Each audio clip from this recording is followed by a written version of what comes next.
seems like another sideshow because we still have the First Amendment, and so it's very unlikely that James Comey is going to get charged with anything, that they may do an investigation. He may have to hire a lawyer.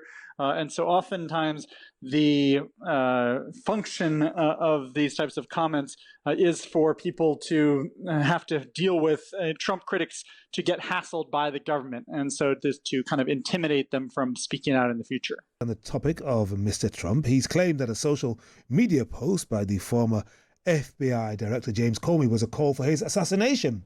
Comey posted a picture of seashells spelling out the numbers 8647, which some people claim is a reference to the 47th president, and the term 86, which is commonly used in bars and restaurants to cancel an order or eject someone from the venue. Here's Trump speaking about this today in an interview with Fox News. A child knows what that meant. If you're the FBI director and you don't know what that meant assassination. And it says it loud and clear.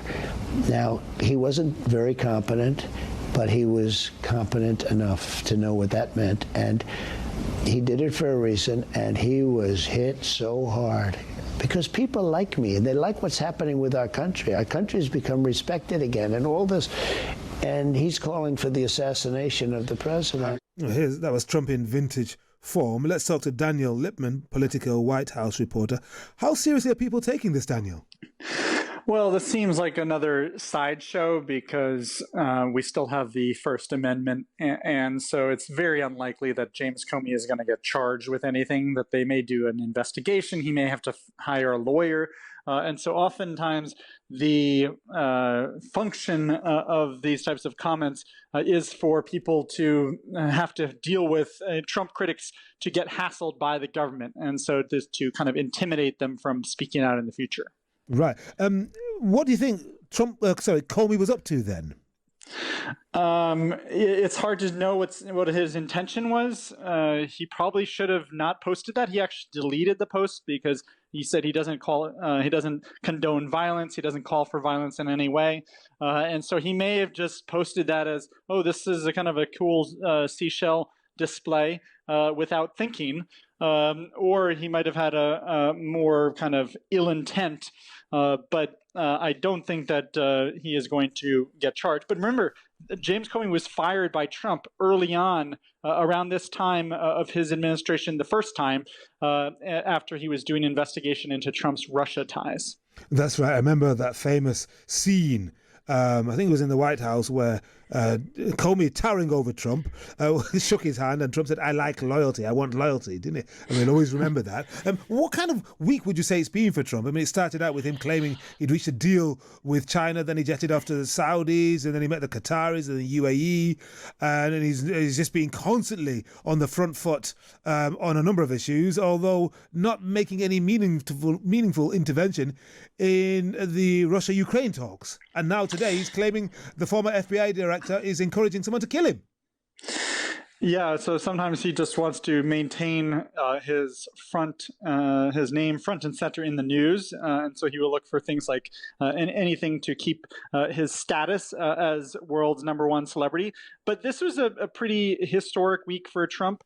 He was really announcing hundreds of billions of dollars of business deals in the Middle East. So usually when presidents go to the Middle East, they discuss both geopolitics, peace and strategy and foreign policy and trade and business. But this trip was almost entirely business.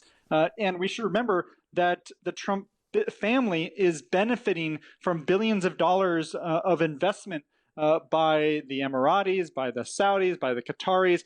And I think this week was the top news story was that plane that Qatar has been offering Trump, although he did not get the announcement. There was no announcement today or this week on the plane officially. So we'll see if he actually gets that plane.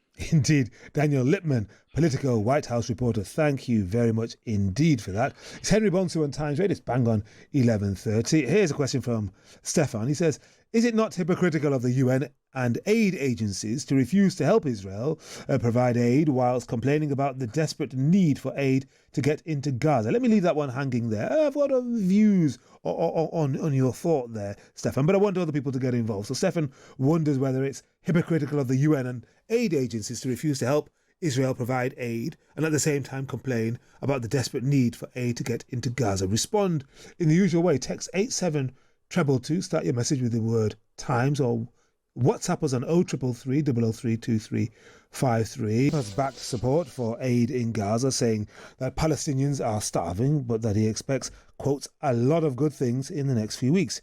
The US president was speaking in the UAE on the last day of his Middle East tour, which has excluded visiting Israel. The world is a much safer place right now, and I think in 2 or 3 weeks we could have it be a much, much safer place. We're going to handle a couple of situations that you have here. We have some very serious situations, and we're looking at Gaza, and we got to get that taken care of. A lot of people are starving. There's a lot of bad things going on.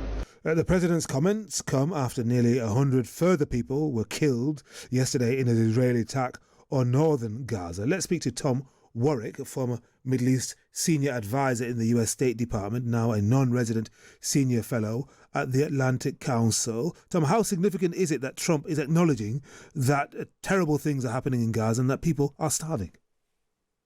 So this is noteworthy. I mean, the Biden administration made it a regular part of their dialogue with the Israelis that there needed to be more humanitarian aid going into Gaza.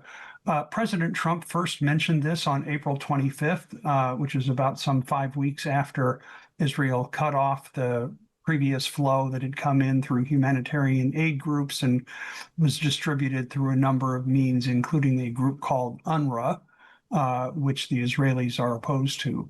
And what we've seen more recently, Secretary Rubio raised this with Prime Minister Netanyahu. Trump said it again. So the level of concern in Washington is very strong that more aid needs to go to the people of Gaza. How strong does the level of concern in Washington and indeed around the president himself need to be before we see a shift in position from Netanyahu, who has warned that if the remaining Israeli hostages weren't released today, there'd be a full-scale invasion and occupation? So that's actually not what's going on. What's going on is that Steve Witkoff and President Trump have been trying to push Prime Minister Netanyahu to agree to a release of more Israeli hostages, Palestinian prisoners, and an increase of humanitarian aid, and then lead to direct final negotiations over the future of Gaza. Instead, Prime Minister Netanyahu and the Israeli War Cabinet have approved a plan that calls for a resumption of military operations and, importantly, for Israel to take over humanitarian aid distribution. The debate inside the Israeli Security Cabinet seems to have gone something like this. Netanyahu wants to make sure Hamas never comes back into power. The IDF said the only way we can do that is we can go in and clear out the Hamas, but then we have to stay there. In other words, we have to occupy parts of Gaza so Hamas does not come back. Okay, Netanyahu said, let's do that. The IDF said, all right, but under international law, that makes us the occupying power. And so Israel must now take responsibility for distributing humanitarian aid to the people of Gaza. Oh my God, how do we do that? Israel is looking to some American contractors who are actually respected in what they do, and to a foundation that has been set up by a number of people with significant security experience and also some people with significant humanitarian aid distribution experience. That project, though, is opposed by almost all of the humanitarian aid organizations that previously worked in Gaza. And Washington has decided to back this American private initiative with some diplomatic support. So they sent Steve Witkoff a couple of weeks ago up to the United Nations to brief members of the Security Council. But right now, at least, they're still trying to put this together with the idea that this group will start distributing humanitarian aid by the end of May. Right. we'll see if this actually happens. Sure. I mean, there was some hope that Trump's trip to the Middle East, and let's remember he spoke to see some of the wealthiest, most powerful Arab countries, would bring or help bring a truce in Gaza. None of the sort. And now, no, that's not right. Okay, go on. What actually happened again was they all raised it. Yep. But the interesting thing is when Mohammed bin Salman, the Crown Prince of Saudi Arabia, pressed Trump, Trump, obviously interested in a quick win, as he often is, chose Syria as the place he would publicly reverse longstanding, at least in the Trump administration, priorities. So we got the lifting of Syria sanctions. Okay, that's welcome. But on Gaza, he has to take back the messages that he received from Mohammed bin Salman, from the Emir of Qatar, from the president of the UAE.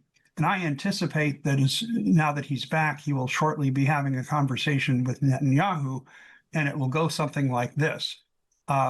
Bibi, we've got to end the war in Gaza. I agree with you. Hamas can't come back into power.